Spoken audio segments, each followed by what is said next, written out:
It is a matter of doing what is right. The Virginia NAACP is again calling Governor Glenn Youngkin's rights restoration process discriminatory.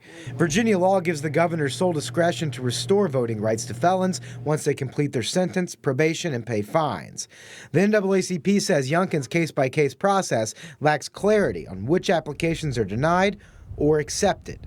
Whether a Virginia citizen has their voting rights restored cannot depend on the governor's whim. The organization provided hundreds of pages of documents they got from the administration through records requests regarding how the process works.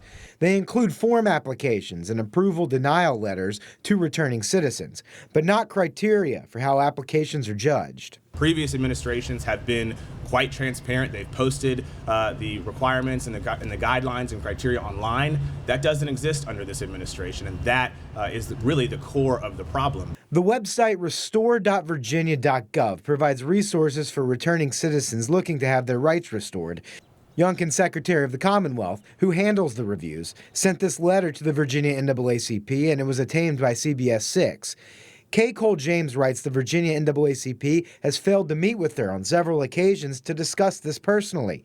James says, quote, "You have implied that determinations are made on race.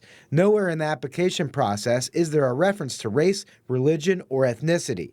The letter also explains in part how Youngkin judges those applications. Quote, "He will be less likely to quickly restore the voting rights of anyone who used a firearm in the commission of a crime, and that, generally speaking, but not always, he will work to restore the voting rights of those who commit non-violent crimes." What we've been doing is following the law.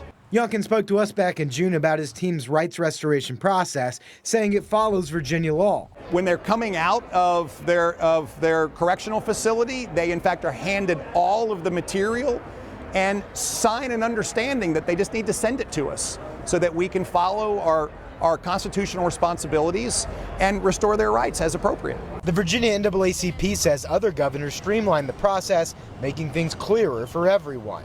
It's simply not the case that he's required to do this process. He chose to do this process. Jake Burns, CBS 6 News.